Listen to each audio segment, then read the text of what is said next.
let's start with President Joe Biden. He made a huge call on the Gaza conflict while eating ice cream with late-night TV host Seth Meyers. Have a look. Can you give us a sense of when you think that ceasefire will start, sir? Well, I hope by the beginning of the weekend. I mean, the end of the weekend. At least my national security advisor tells me that we're close. We're close. It's not done yet. And my hope is by next Monday we'll have a ceasefire. Okay, thank you. Ami, does that fill you with confidence? Well, first of all, he was eating Van Leeuwen ice cream, which is overpriced, overhyped hipster ice cream, which I can't stand. Second of all, if you rewound that tape just a few seconds, he was talking with his mouth full, so gross. And I love mint chip ice cream. I think he's ruined it for me. Gross. Look, yes, of course, there's a callousness involved when you're talking about a ceasefire with the war going on between Gaza and Israel. But I think it's really mostly, yes, the callousness is so tone deaf. He is in a dogfight across the country, in particular Michigan, which has 250,000 Arabs. I mean, Michigan voted, at this point, they're supporting Biden at 17%, down from 40%, in a state which is the swingiest of the swing states.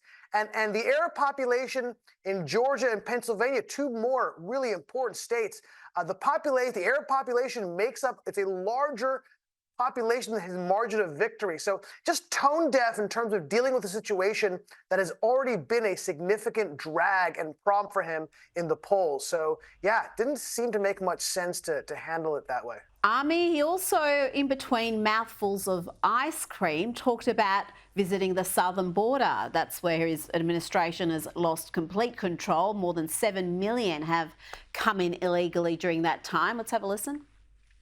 Why make your order now, Mr. President? You're going on Thursday. Why go now? I've been planning to go Thursday. What I didn't know is my good friend apparently is gone. And will you meet with migrants while you're there, Mr. President? Well, I'm not going to announce ahead of time. Secret Service doesn't like me announcing exactly what I'm doing. Ami, he's referring there to Trump going to the border as well.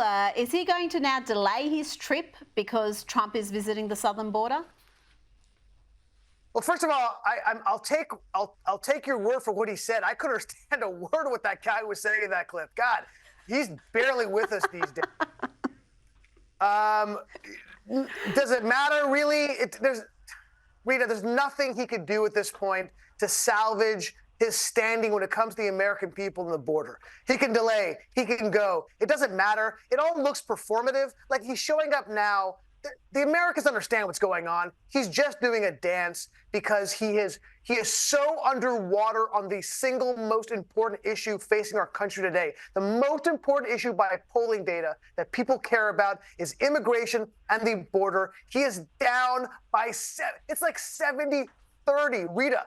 And the 30 people clearly have brain damage. So it doesn't matter what he's doing. It clearly looks as if nobody's buying it. I'm with you there, and I think that's reflected in the latest polling we're seeing. Emerson and The Hill polling shows that in the crucial swing states, well, they are all swinging towards Trump. Let's have a look at this data. He's up by 10 in Nevada. Wisconsin is up by 4, Michigan 3, Pennsylvania 5, North Carolina up by 9, also 9 in Georgia and 6 in Arizona. This is when against Biden, when Kennedy, Stein and West are counted. When it's just Trump versus Biden, he's still gaining across the board.